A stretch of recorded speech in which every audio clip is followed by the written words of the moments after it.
Bonjour, François Olivier, votre vidéo formateur pour G Suite. Aujourd'hui, nous allons voir dans le module Sheets comment faire des mises en forme conditionnelles complexes. Et on va commencer d'abord par un exercice relativement simple où on va s'amuser à mettre une mise en forme conditionnelle sur toute une ligne juste par rapport à un critère. Alors ici, j'ai un tableau avec des mois, janvier, février, mars, avril, mai, juin, jusqu'à total, avec des commerciaux, Jacques, François, Nathalie, Joseph. Et moi, je souhaite avoir ici la ligne de janvier jusqu'à total en vert quand le total du chiffre d'affaires de l'année est supérieur à l'objectif. Donc ici, par exemple, 706 372,38 supérieur à 700 000. Donc ça devrait être en vert. Par contre, celle d'en dessous, on voit 675 000 inférieur à 680 000. Donc ça se restera blanc. Alors, pour ce faire, je vais commencer par sélectionner toutes les lignes où je souhaite mettre la mise en forme conditionnelle. Je vais dans l'onglet Format, mise en forme conditionnelle. Voilà.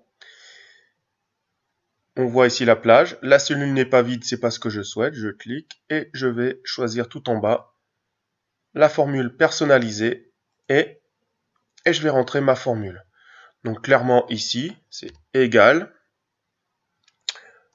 O3 supérieur à P3.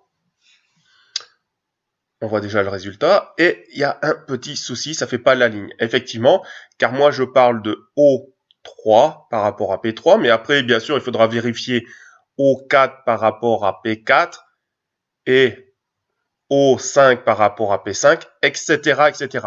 Mais ce que je vois, c'est que je parle de la colonne O et de la colonne P et pas par exemple des couleurs comme ici là sur C et D. Donc pour éviter que la mise en forme conditionnelle va chercher sur les autres cellules, vu que j'ai sélectionné toute une plage, je vais mettre $1 devant le O et $1 devant le P. Voilà. Et là, vous voyez déjà la mise en forme conditionnelle. Je vais changer le vert si je le souhaite. Et je vais par exemple mettre un vert assez flashy. Voilà. Et je valide avec OK. Je ferme la petite fenêtre de mise en forme conditionnelle. Vous voyez ici donc le résultat. Voir si ma mise en forme conditionnelle fonctionne bien. Ici, je suis en vert. 782 000 est bien supérieur à 550. Je vais mettre 450 000. Et vous voyez que je passe en blanc. Si par exemple ici à 405 000, je passe à 600 000,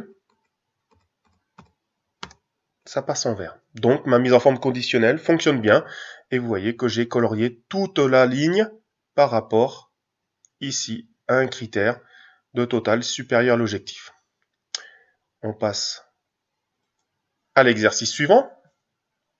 J'ai le même tableau, sauf que je souhaite faire, déjà dans un premier temps, je souhaite ici dans ce petit tableau, où c'est marqué colonne, avoir en face une liste déroulante qui va me permettre de choisir le mois, donc janvier, février, mars, jusqu'à décembre et total. Et ici la ligne, où je vais pouvoir choisir le nom du commercial. Donc on va commencer déjà par ça, je vais me mettre ici dans la cellule D11, et je vais me rendre dans données, validation de données. Donc c'est bien dans cette plage de cellules où je veux ma liste déroulante. Le critère, c'est bien une liste créée à partir d'une plage. Et je vais choisir la plage. Je valide. Et je fais enregistrer. Vous voyez que maintenant j'ai une petite flèche. Quand je clique, je peux sélectionner le mois et même jusqu'à total, vu que je l'ai mis dans la liste. Je fais la même chose pour les lignes. Données. Validation de données. En D12. Liste créée à partir d'une plage. Et je vais choisir la plage qui sont les prénoms des commerciaux. Je valide et j'enregistre.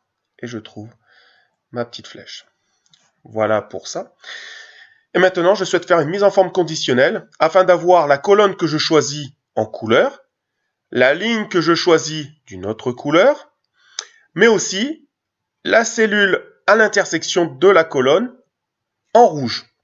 Alors attention, ici il est important de le faire dans le bon ordre, parce que c'est la première règle que je mets qui prendra le dessus au point de vue des couleurs sur les autres.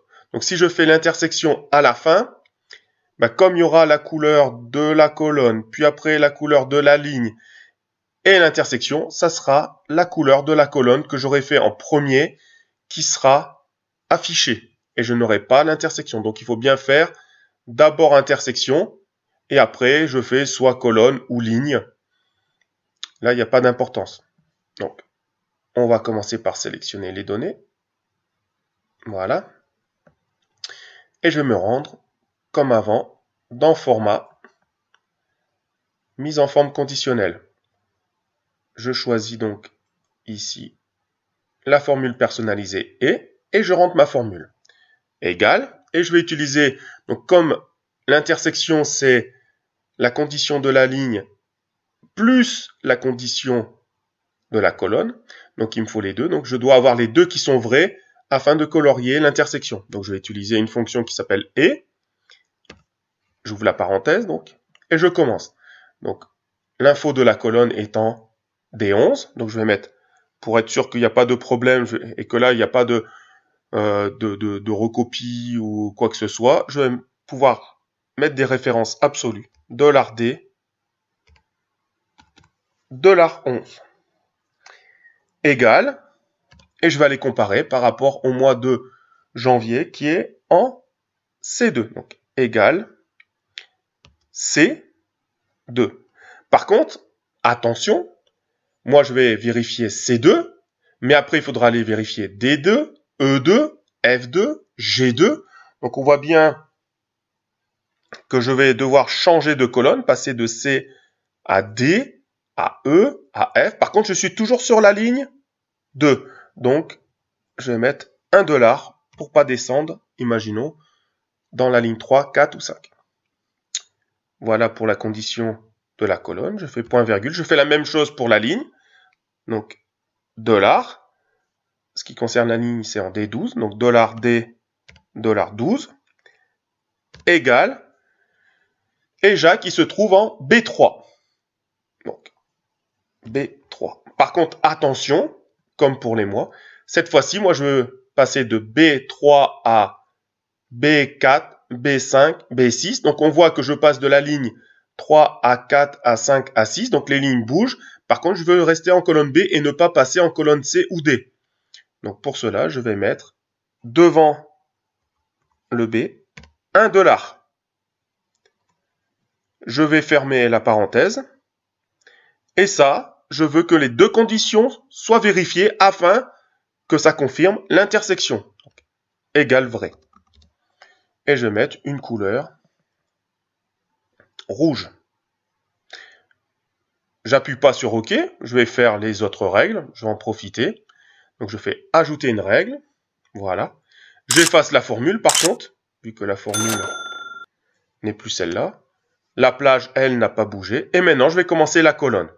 Donc la colonne, je disais, c'était D11. Donc égale $D, $11. Et ça doit être égal à, ici, C2. Donc C, $2. Pour rappel, je veux rester sur la ligne 2. Par contre, je dois changer de colonne de C en D en E. Je vais choisir une couleur. Par exemple, donc pour la colonne, on va mettre un bleu. Donc j'ajoute une règle pour faire maintenant la ligne. Je n'ai qu'à changer ici $D, $11 en $D, $12. Et par contre, ce que je veux vérifier, c'est le nom du commercial, qui est en B3, et je veux passer de B3 à B4. Donc rester sur la colonne B, je mets $B3. Et je vais prendre une couleur orange. Je valide. Je ferme ma mise en forme conditionnelle. Je vais choisir une colonne, par exemple le mois de juin. Et je vais choisir, donc on voit déjà la colonne qui est passée en bleu. Et je vais choisir la ligne Kimberley qui passe en orange et l'intersection est bien en rouge. Je peux passer sur quelqu'un d'autre, François, et je peux changer en novembre. Et je peux aller voir comme ça, même jusque la colonne totale. Voilà, avec une mise en forme conditionnelle, une petite validation de données, faire changer les lignes et les colonnes de couleur. On va faire maintenant quelque chose aussi de pas trop mal. Alors, je réduis un peu pour qu'on voit. Voilà. J'ai ici un calendrier perpétuel où on peut choisir. Bon, alors, normalement, on peut très bien faire une feuille par mois afin d'avoir les 30, 31 jours. Une petite fonction-ci pour la mois de février, 28, 29. Bon, ici, je me suis pas embêté avec ça. J'ai fait un calendrier avec toujours 31 jours dans le mois. Je choisis le mois, je choisis l'année. J'ai mis de 1 à 31. Et ici, j'ai mis une petite formule afin de savoir si le premier c'est un vendredi ou si c'est un samedi ou un dimanche. Donc, automatiquement, les jours changent par rapport au numéro du mois. Et ensuite, j'ai fait une petite mise en forme un peu particulière. Donc, si je vais voir autre format de nombre personnalisé, j'ai mis DDD afin d'avoir juste l'abréviation du début de la journée. Moi, ce que je souhaite, c'est d'afficher les jours fériés en rouge et les week-ends en orange. Donc, je vais sélectionner pour cela mon tableau de données. Je vais toujours dans Format, mise en forme conditionnelle. Donc, je choisis comme d'habitude la formule personnalisée et je vais commencer à taper ma formule. Donc, je mets égal. Et ici, je vais utiliser une fonction qui s'appelle jour-sem, donc jour-semaine. Jour-sem. J'ouvre la parenthèse. Donc, les jours de la semaine, ici, c'est B5, mais je voudrais passer en C5, D5. Donc, comme toujours, je veux rester sur la même ligne, donc je vais figer la ligne. Donc, je vais mettre B, $5. Point virgule. Après, j'ai un critère pour savoir à partir de quel jour commence la semaine. Donc, si je mets 1, c'est que la semaine commence un dimanche. Donc, ici, elle commence avec un critère 2 pour que ça commence à lundi. Je ferme la parenthèse. Et ensuite, si la semaine commence un lundi, dans ce cas-là, samedi aura pour nombre 6 et dimanche, ça sera le 7e jour de la semaine. Et moi, pour que ça passe en orange, je veux les jours supérieurs à 5. Et je vais aller chercher la couleur orange. Voilà, vous voyez déjà ici les samedis dimanches en orange. J'ajoute une règle pour faire ma fameuse règle des jours fériés en rouge. Voilà, je vais supprimer ma formule. Et je vais utiliser ici une formule un peu particulière, un peu complexe, qui s'appelle NBC. Donc NB.C, j'ouvre la parenthèse. Donc ici, je vais chercher la plage de mes jours fériés. Vous voyez que mes jours fériés commencent en C14 jusqu'en C26. Donc je vais mettre avec des $, puisque je n'ai pas besoin que ça bouge. Donc c'est $14. Voilà. 2 points. Et je vais mettre $. Et on voit que ça va jusqu'en, puisque j'ai fusionné, c'est F26. Donc $F, $26. Point virgule. Et ça, je vais donc le comparer toujours par rapport au vendredi, à la date ici, puisque ici c'est une date que j'ai, c'est pas juste le jour, c'est une date, et je vais comparer par rapport aux critères de ma date. Donc, comme on a fait tout à l'heure, B, $5, je ferme la parenthèse, et je vais choisir du rouge. Voilà. Et cette fois-ci, je valide et je ferme. Vous voyez les jours fériés en rouge, les week-ends en orange. Donc si je vais voir pour le premier, c'était la Toussaint. Le 11, c'était le lundi 11 novembre, l'armistice. Si je change, je vais par exemple mettre juillet. et je vais mettre 2014. Et là, vous voyez les week-ends en orange, les jours fériés. Et si je regarde pour un mois qui sera incroyable au point de vue des jours fériés, le mois de mai 2018, où je me retrouve avec le 8 mai, donc le 8 mai, l'armistice, le 10 mai, le jeudi d'Ascension. Voilà, donc j'ai bien un calendrier perpétuel et qui automatiquement me met les jours fériés et les week-ends en couleur.